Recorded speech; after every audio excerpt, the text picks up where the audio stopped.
వృశ్చిక రాశి వారికి అక్కర్లేనటువంటి ఆర్భాటాలకు పోయి కొన్ని అనవసరమైనటువంటి చిక్కుల్లో చికాకుల్లో ఇరుక్కునే అవకాశం ఉంది. కాస్తంత అప్రమత్తంగా ఉండండి.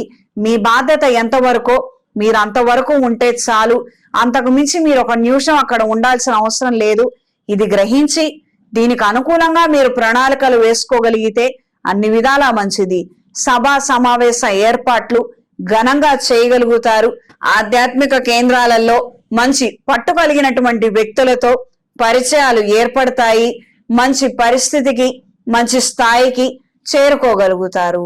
ప్రత్యక్షంగా గాని పరోక్షంగా గాని కూరగాయల వ్యాపారాలు చేసేవారికి, డిస్ట్రిబ్యూషన్ వ్యాపారంలో ఉన్న వాళ్ళకి, పూలు పండ్లు ప్రత్యేకించి పాల ఉత్పత్తుల వ్యాపారస్తులకి కాస్తంత జాగ్రత్తగా ఉండడం అనేది సూచించడమైనది.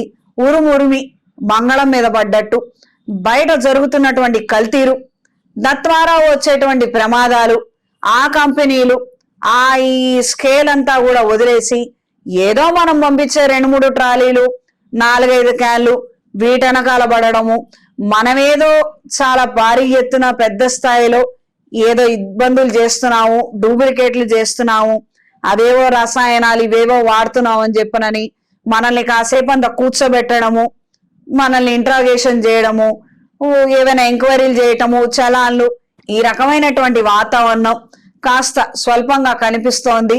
మీ జాగ్రత్తగా మీరుండండి.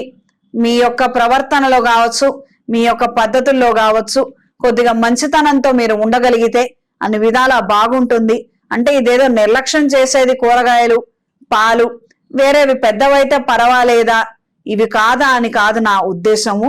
ఇక్కడ మీరు చెయ్యరు, దీనికి సంబంధించిన వాళ్ళు ఏం చెయ్యరమ్మా, కానీ ఇక్కడే ఎక్కువగా జరుగుతోందన్నట్టుగా అవాస్తవాలు పుకార్లు బయటకు వస్తాయి.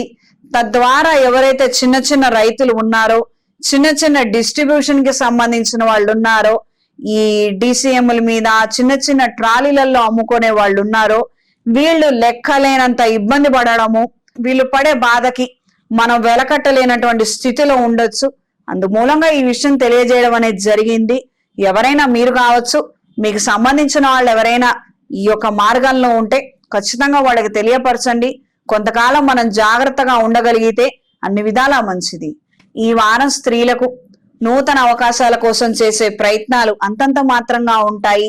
పాత ఆఫీసు నుండే తిరిగి మళ్ళీ మనకి పిలుపులు రావడము, మీరొస్తే బాగుంటుంది, మీరు చేస్తుంటేనే బాగుంటుంది అన్న నేపథ్యంలో కొన్ని ప్రశంసలతో కూడుకున్నటువంటి పిలుపులు, పలకరింపులు, పరిచయాలు పెంచుకోవడము, ఆహ్వానాలు ఇవ్వటం అనేది జరుగుతుంది. 1-2 సార్లు ఆలోచించుకొని నిర్ణయం తీసుకొని ముందడుగు వేయండి. అసలు ఎందుకు మానేసాం, మానేయటానికి ప్రధానమైన కారణం ఏమిటి, ఇప్పుడు అందులో మనకి ఏదైనా రిలాక్సేషన్ దొరుకుతుందా లేదా అన్నది చూసుకొని నిర్ణయం తీసుకోండి. కొత్త ఉద్యోగాల కోసం ప్రయత్నాలు చేస్తున్న వాళ్ళకి కాస్తంత నిరాశ ఎదురవుతుంది. మీరు స్ట్రీమ్ లైన్ మార్చి కాస్తంత పక్కగా మీరు వెళ్ళి ప్రయత్నాలు చేసుకోగలిగితే అన్ని విధాలా బాగుంటుంది. ఇప్పటి వరకు ఒక కేటగిరీలో ఉన్నవాళ్ళు మరొక కేటగిరీలో ఏదైనా ప్రయత్నం చేయండి. అందులో ఇనీషియల్ స్టేజ్ నుంచి స్టార్ట్ చేయండి. వచ్చిన నష్టం ఏం లేదు. అందులో బహుశా మీ ప్రతిభ దాగుండొచ్చు, అది వెలుగులోకి వస్తుంది. చాలా మందికి మేనేజరియల్ స్కిల్స్ ఉండవు. వీళ్ళు వ్యాపారం చేస్తామని, మేమేదో సేల్స్ లోకి వెళ్ళిపోతామని వీళ్ళు వెళతారు. చివరికి అక్కడికి వెళ్ళి ఒక మాట మాట్లాడలేరు, అవతల వాళ్ళని ఒప్పించలేరు. వాళ్ళది అది ఆ స్ట్రీమ్ లైనే కాదు. కొంతమంది కూర్చొని టెక్నికల్ పని చేస్తుంటారు, కానీ వీళ్ళకి ఏదైనా అవగాహన ఉంటుంది. ఎలాంటి సమస్యనైనా కూడా చాలా చాకచక్యంగా వీళ్ళు హ్యాండిల్ చేయగలుగుతారు, ఒప్పించి కన్విన్స్ చేయగలుగుతారు. స్కిల్స్ ఉంటాయి, వాళ్ళకు ఉండవు. కొన్ని సార్లు మనం ఎంచుకున్నటువంటి సబ్జెక్ట్ లో మనం గుడ్డిగా వెళ్ళిపోవటం వలన మనలో ఉన్నటువంటి ప్రతిభ కూడా వెలుగు చూడదు. కొన్నిసార్లు మనకి మంచి అవకాశాలు వస్తాయి. కాస్తంత గ్యాప్స్ ఏర్పడినప్పుడు మన ప్రయత్నాలు మనం చేస్తే మనలో ఉన్నటువంటి ఒక మంచి గుణం బయటికి వస్తుంది. తద్వారా మనకి ప్రయోజనాలు దక్కుతాయి. ఆరోగ్య విషయంలో ఖచ్చితమైన జాగ్రత్తలు అవసరం.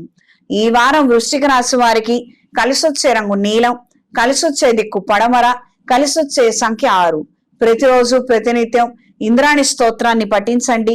అవకాశం ఉన్నవాళ్ళు, పెళ్లి కాక ఇబ్బందులు పడుతున్న వాళ్ళు, కార్యానుకూలత లేక ఇబ్బందులు పడుతున్న వాళ్ళు జాతకాన్ని ఒకసారి పరిశీలించుకొని శాంతి క్రతువులు చేయించుకుంటే మంచి విషయాలు అనేవి ఏర్పడతాయి. ఇంట్లో వ్యాపార ప్రదేశాలలో అష్టమూలిక గుగ్గిలంతో ధూపం వేయండి.